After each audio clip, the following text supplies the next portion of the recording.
In this episode, This is one of the most structurally impressive engineering projects in the world. an airport on course to be the largest on the planet. This airport is a benchmark for airport construction. This is the most important thing I've ever done. And the groundbreaking innovations from the past This is a wonderful piece of architecture, wonderful piece of engineering. It's really a marvel and almost a cathedral to good engineering. that made the impossible possible.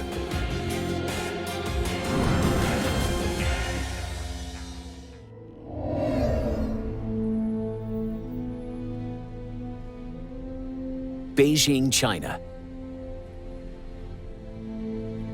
One of the biggest cities in the world. Demand for air travel here is soaring. But the city's only airport has reached its breaking point.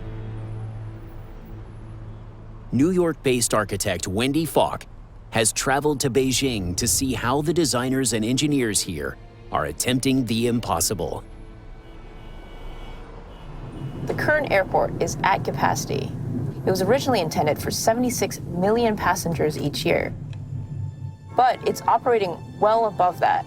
Last year alone, 100 million people passed through its doors.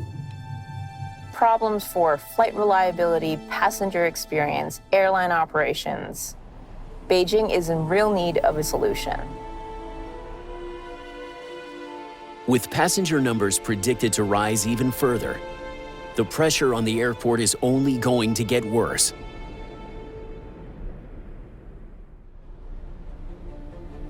So engineers in China have come up with a groundbreaking solution.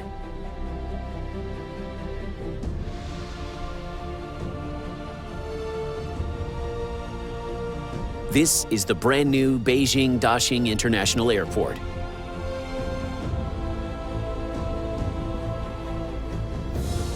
It's on track to become the biggest airport in the world once construction is complete.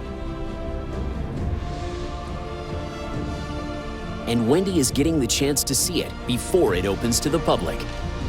Wow, I cannot believe how high the ceilings are. All of those dips and swirls are super amazing.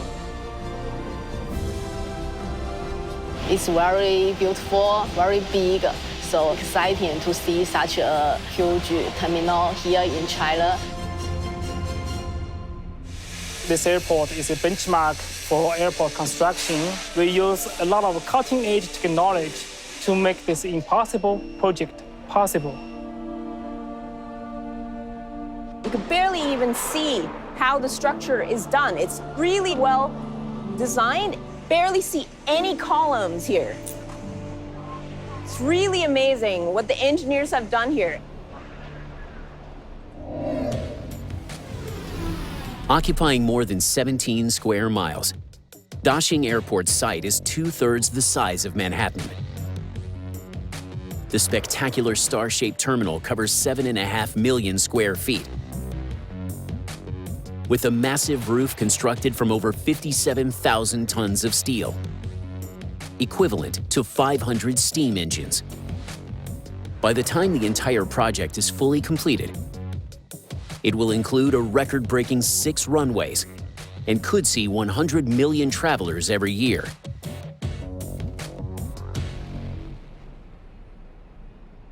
But with the old airport at crisis point, constructing this massive terminal is a race against time. 我认为呢，航站楼最大的难点。 Wendy is finding out more from Deputy Engineering Manager Gao Aiping. 建设工期只用了3年零9个月。 So Mr. Gao is saying they need to build this entire terminal in 3 years and 9 months. That is an incredibly short amount of time to build an airport. Quickly laying the groundwork for this complex megastructure was the first step. 我们在红泥 So Gao and his team came up with an innovative solution to speed up construction. 就用这小火车用到中间来的。 So the engineers constructed a temporary railroad system to the core of the building to bring the materials to get distributed around the building to move the materials really quickly. 16 wireless remote-controlled trains transport up to 28 tons of construction materials, making the build 4 times faster. How many people are making this project possible? 我们在施工的高峰阶段，航站区总人数近2万人。 Oh, wow, that's actually pretty amazing. At peak times, there's about 20,000 people working on this project. And you could actually see there's a huge amount of people just working on different parts of the construction right now. With this ample workforce, engineers hope this entire terminal can be completed in record time. But first, there are still major obstacles to overcome. How do you move millions of passengers through the airport efficiently? How do you build the terminal's colossal, intricately curved roof? And most importantly, how do you protect the airport from devastating earthquakes? I think this is one of the most structurally impressive engineering projects in the world.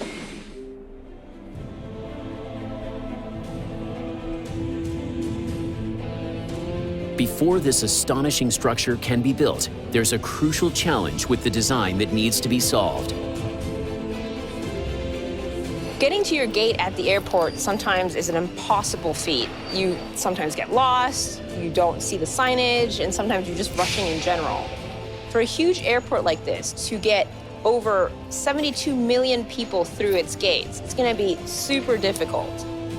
Designing the airport to guide passengers through it is something that engineer Wang Chang has to solve. If people cannot find the right direction, it will cause chaos in the terminal. So it's really important to get it right. This is an incredibly difficult problem for engineers. Passengers are unpredictable.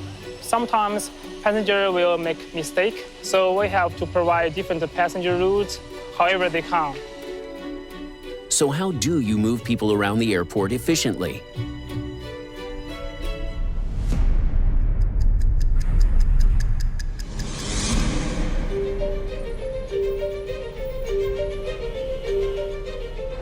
This is Midtown Manhattan. It's the heart of New York City, the largest city in the United States, and by virtue of being a place where everyone wants to be, one of the busiest cities.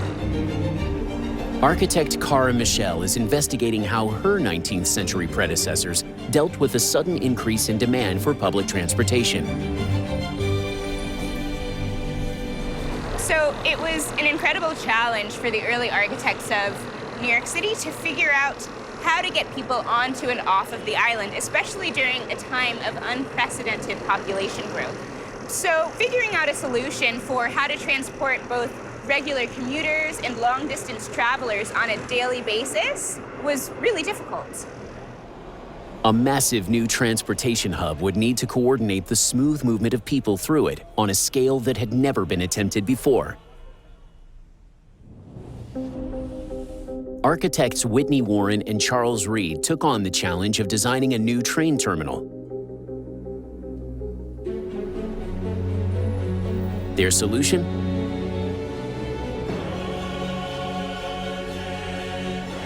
This is Grand Central Terminal.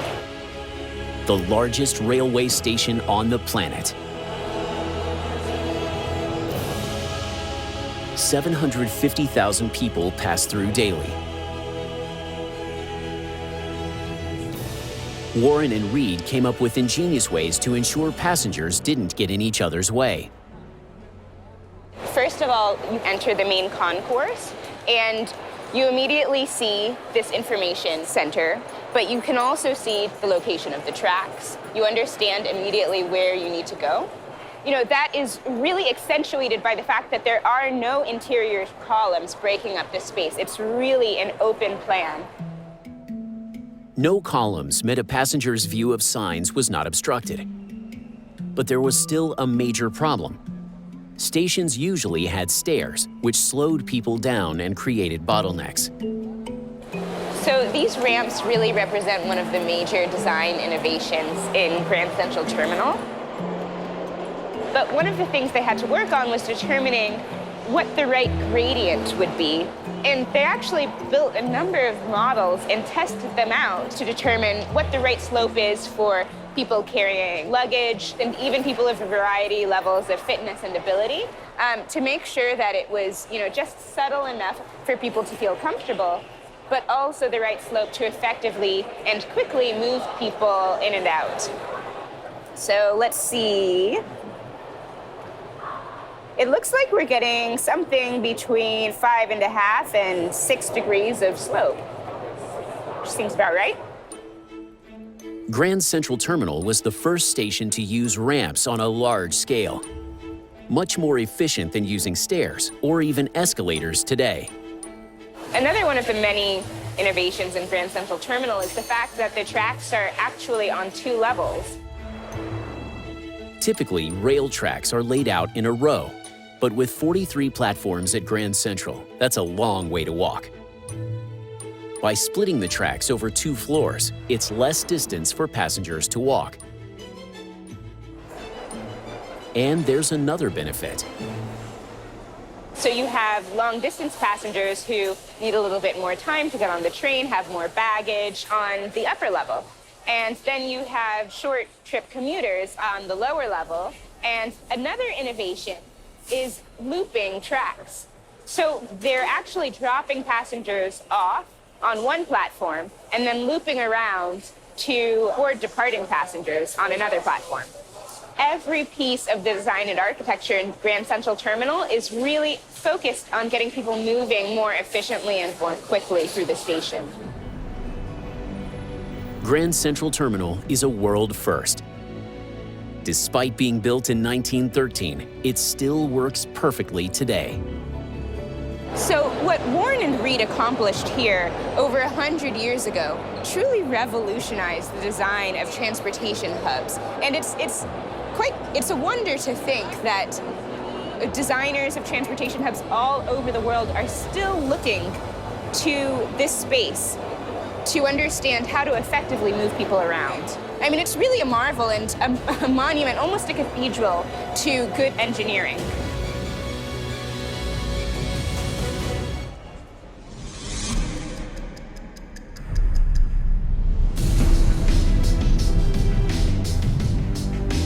Now, in China, engineers are building upon Warren and Reed's groundbreaking designs to create their cutting-edge 21st century airport.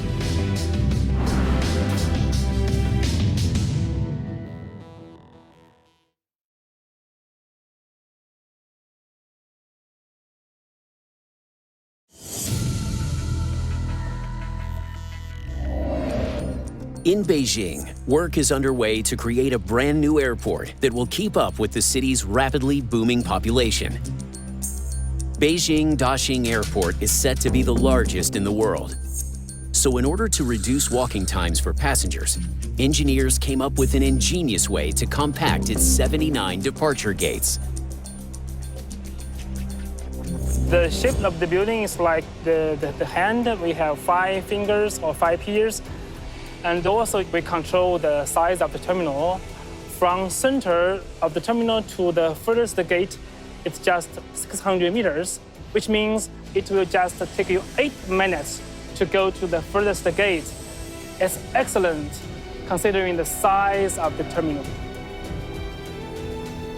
To help people locate their gate quicker, engineers used another strategy. We create open space in the terminal. And for passengers, it's very easy to find the gate signs in this kind of open space because there's no columns, no barriers to block the sign. Just like at Grand Central, Daxing Airport is engineered to keep different types of travelers separate, so they don't get in each other's way, while ramps and travelators help keep people moving. This is the center pier. It's for the international flights. This side, the 2 piers, is for the domestic flights. The other side is 2 piers, is also for the domestic flights. And passengers from check-in counter to the gates, they always go down with one clear, efficient direction to optimize the passenger flow.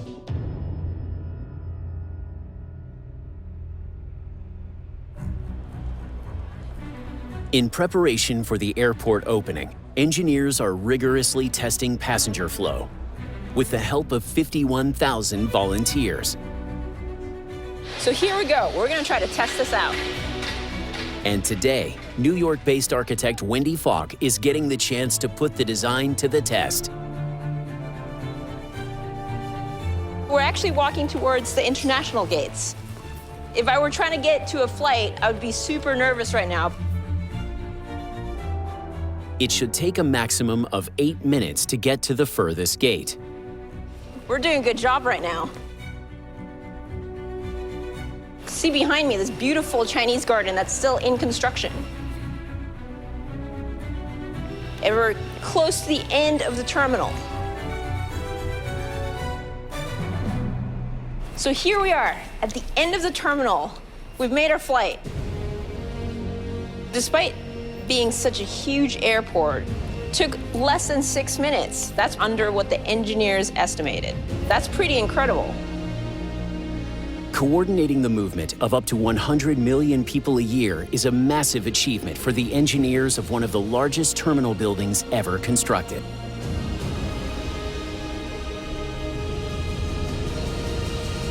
The area is 180,000 square meters. So how can we hold such a big roof?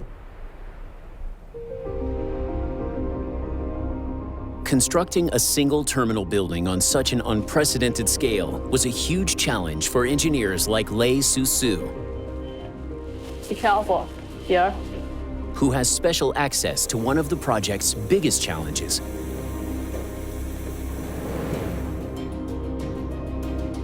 The enormous roof. The roof is very big, we can see. The area is 180,000 square meters. It's one of the biggest terminal roof in the world. It's not only a structure, it's like a piece of artwork. The airport's artistic roof is an extremely complex shape with multiple flowing curves. It's very difficult to build this kind of roof because the curves have different direction, and from the high point to the lowest point, the highest difference is almost 27 meters.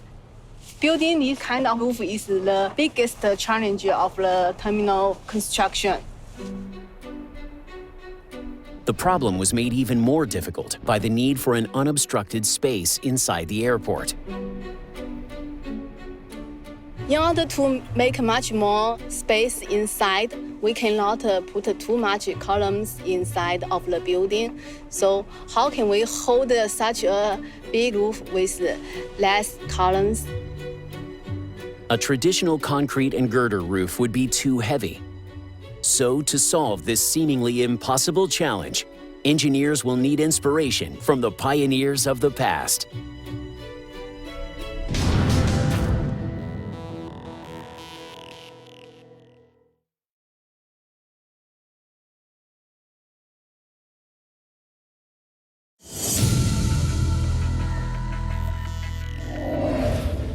In China, air travel is booming. To keep up with the increased demand, engineers are building the Beijing Daxing International Airport, a cutting-edge transport hub on a scale never seen before. Handling 880,000 flights a year, the terminal is constructed on the world's biggest seamless slab of concrete, which, at nearly 2 million square feet, is more than 7 times the size of Rome's Colosseum. But installing a roof on a building of this size is a major challenge.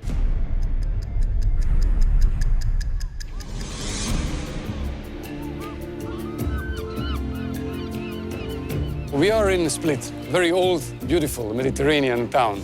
We believe that we are the sportiest city in the world. Architect and sports fan Dinko Pericic lives in Croatia in southern Europe. In 1979, Split was chosen to host the Mediterranean Games, and the pressure was on to build a world-class arena. One of the biggest challenges was to make an athletic stadium for 55,000 people in the audience, and the design of the stadium had to be something really, really special. games were held during the summertime, so it would be definitely too hot for spectators. So roof had to be built to protect them, and it was important that the roof doesn't have supporting columns. They would block the views, so it was a big challenge. What engineers came up with is awe-inspiring.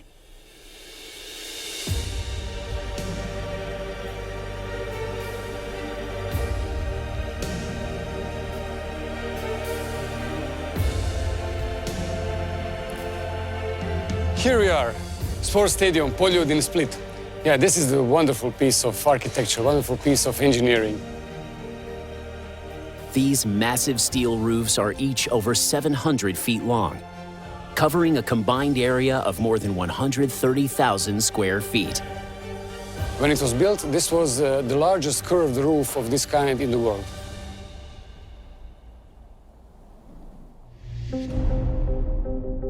These long-span roofs wouldn't have been possible without Alexander Graham Bell.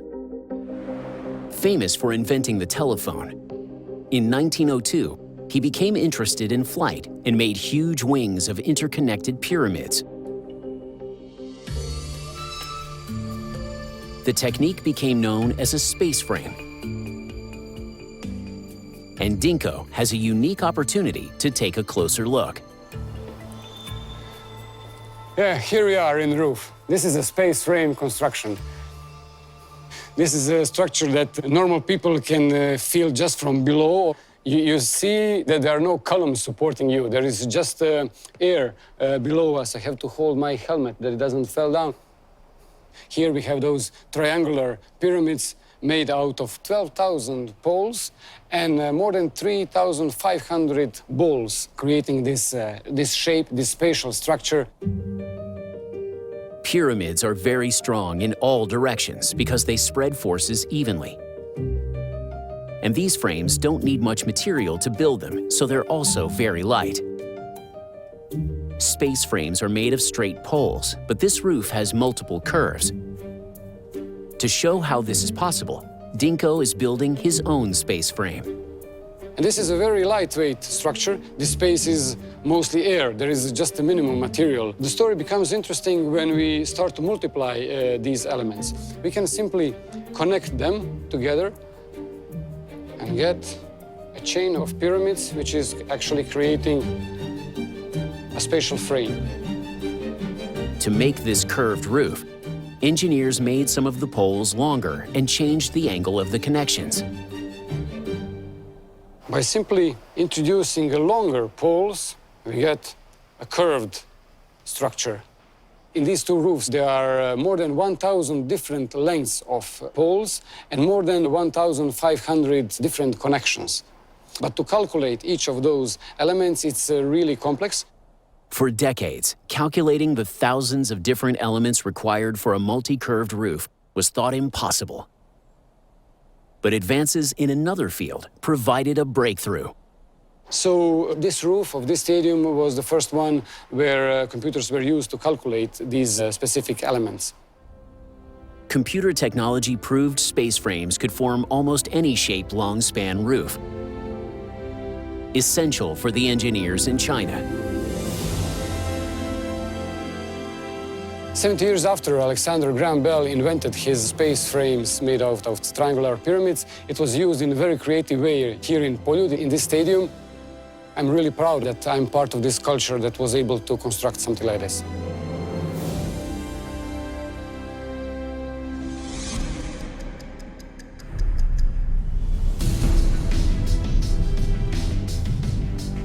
Engineers in China have taken the space frame innovation and created a roof 13 times the size of that on the stadium in Croatia. But assembling it will be a massive challenge.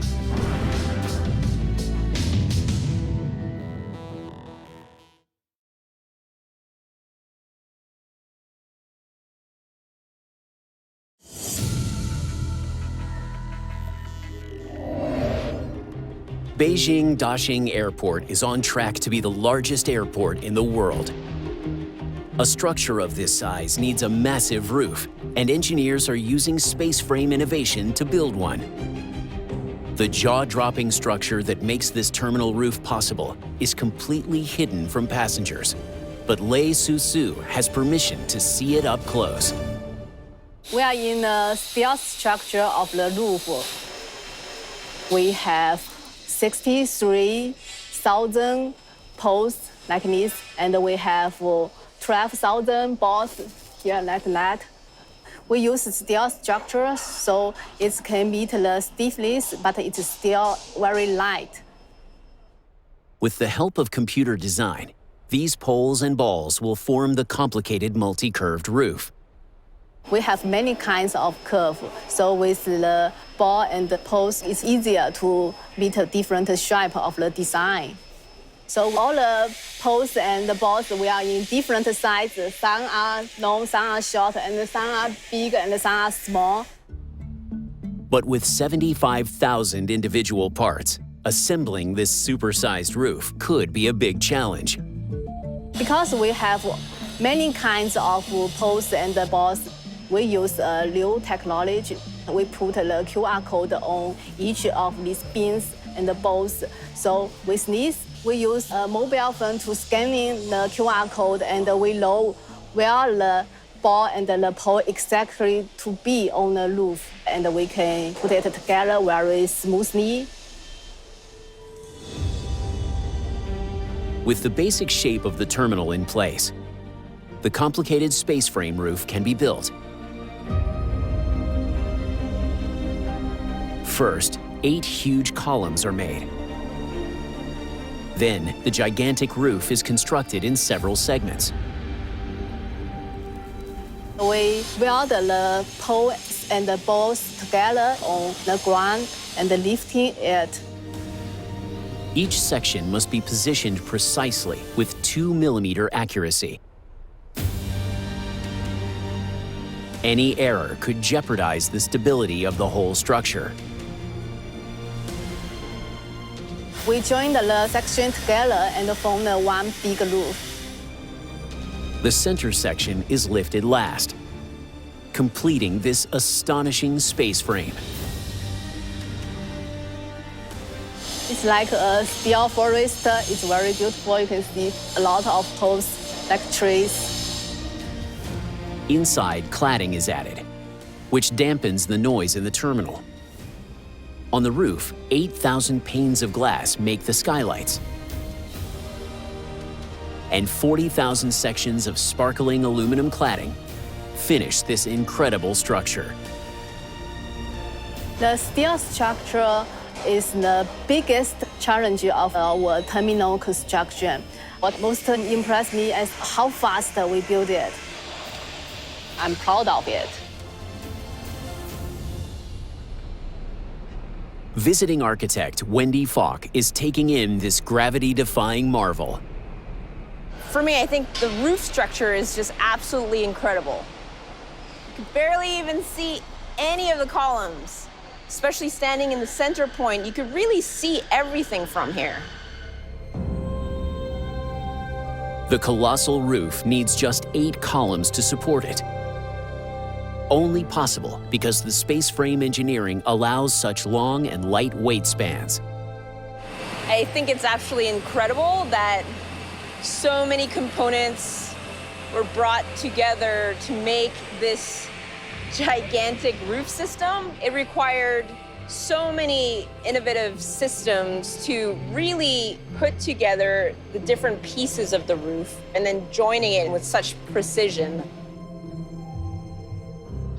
This is truly one of the most remarkable roof structure that I've ever seen.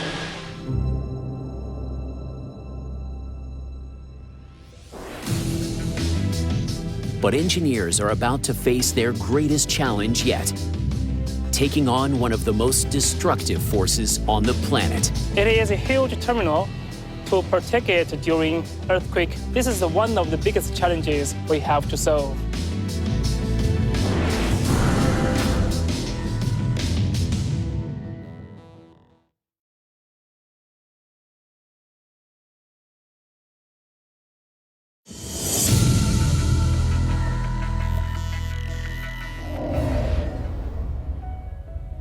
Engineers in China are attempting to achieve the impossible.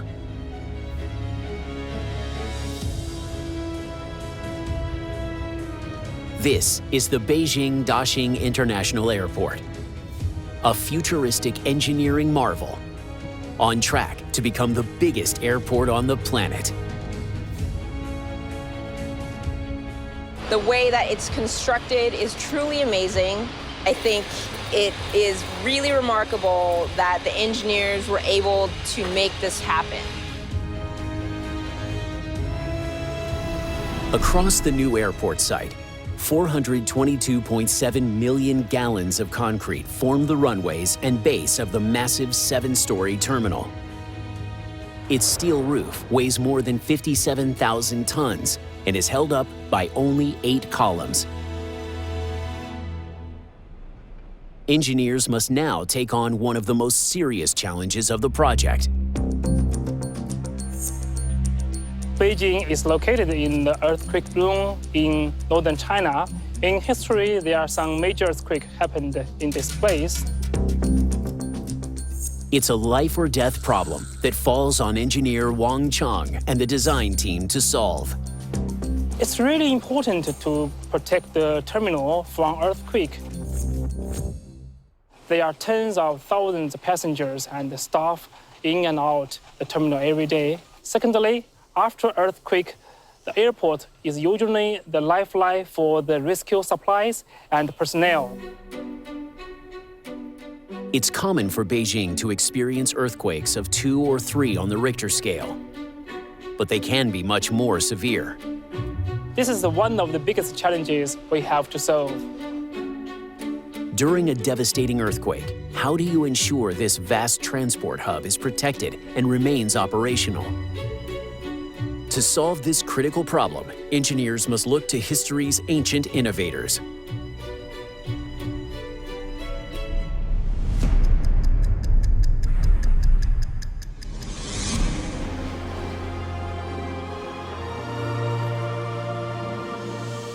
Archaeologist Gabriel Zoftriegel is investigating an ancient Greek settlement, which could help the engineers in China.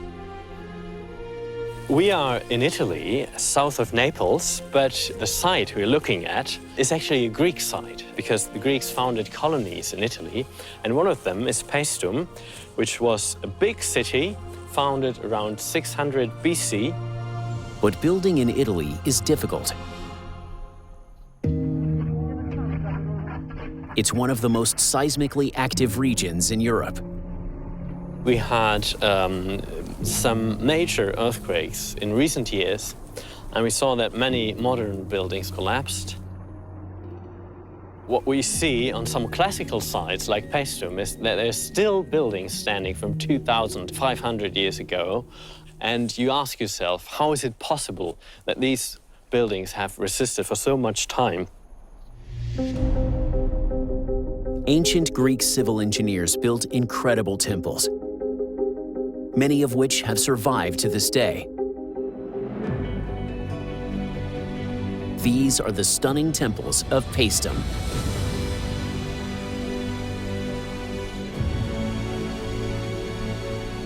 We have 3 Greek temples still standing here, and the biggest one, the Neptune temple, it has 6 columns on the short sides, 14 columns on the long sides. 5th century BCE, still standing.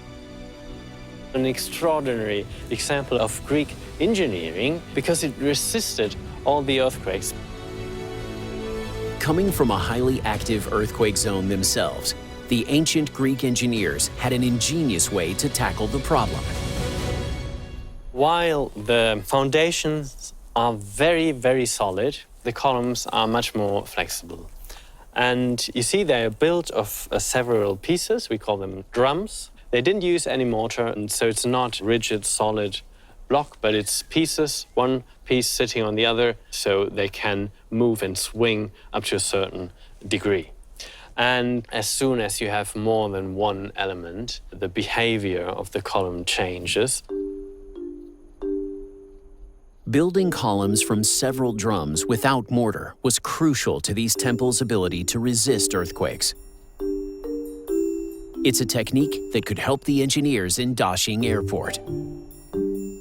We have here our column, but it's one piece. We glued it all together. So when we have an earthquake, we see that it shakes, it behaves as one piece, and you have a high concentration of energy here, and then it eventually collapses. The movement of the earthquake is totally transmitted to the top of the structure. But the column drums in these temples are not stuck together with mortar. So Gabriel is repeating the experiment with separate blocks. And look what happens if you don't have one rigid piece, but a column built of several pieces. And now the earthquake comes and you see that I can put in more energy and it still doesn't collapse. And you can see how it opens and closes the single element. And basically each element absorbs energy, so much less arrives at the top than what the earthquake gives in at the bottom. So this is the original ancient Greek damper and isolation system.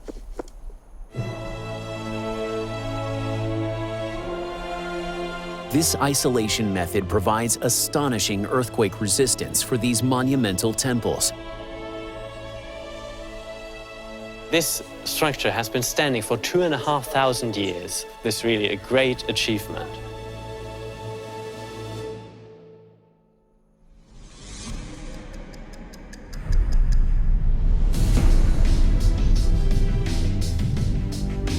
At the Daxing Airport in China, engineers are using similar principles to the early Greek temple builders to protect this pioneering terminal from earthquakes.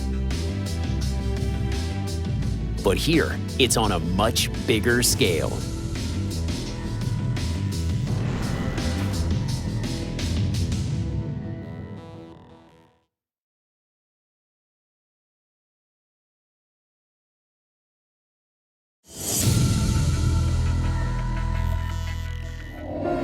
Beijing is located in the earthquake zone in northern China. So engineers must use unique building principles to ensure that Beijing Daxing Airport is protected in case of an earthquake. So right now we are at the basement first floor under the terminal. Look at the pillar. On the top of it, we install a isolation damper. The isolation damper is like a spring or rubber to protect the terminal from earthquake. Usually there are two kinds of movements during the earthquake, horizontal and vertical. And for the building, the horizontal movement is the most damaging. So the damper lets the building move forward and come back to the place where it was to release the horizontal earthquake energy. The dampers are made from a stack of 30 rubber and steel discs on a spindle. Like the stones in the Greek columns, they're not stuck together. In an earthquake, instead of holding the building firm, they let it move horizontally back and forth. This dissipates the energy, isolating the terminal from the earthquake. They also have another surprising benefit for this unique transport hub. The train will go through the terminal, which will cause vibration, and the damper can prevent the vertical vibration. So the passenger in the terminal will feel very comfortable and quiet with no noise. Throughout the site, 1,152 base isolation dampers were installed on top of the pillars. The finished terminal can safely withstand earthquakes up to 8 on the Richter scale, making it the largest anti-seismic building in the world. I think it is one of the biggest achievements in this airport.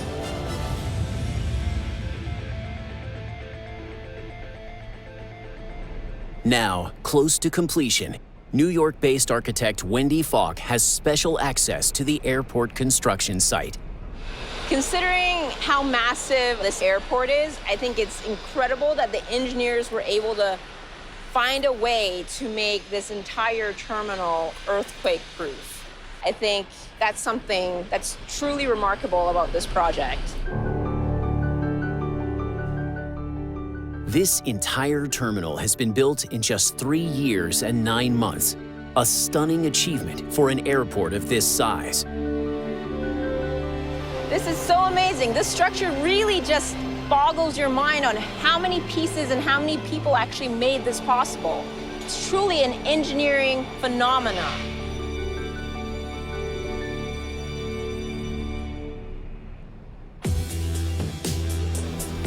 This mega airport site is more than 17 square miles.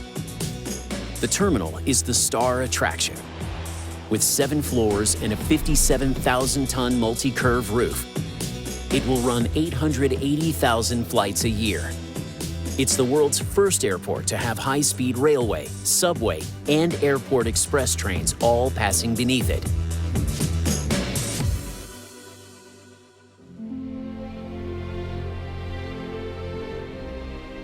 Now complete, the Beijing Daxing International Airport is becoming a vital transport hub for 100 million people every year. The terminal combines breathtaking design with cutting-edge engineering.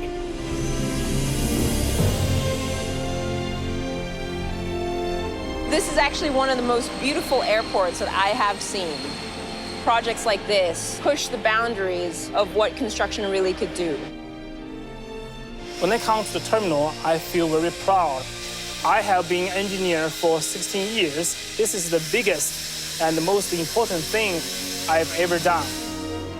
Inspired by the pioneers of the past and overcoming complex challenges, engineers have pushed the boundaries of architecture and construction.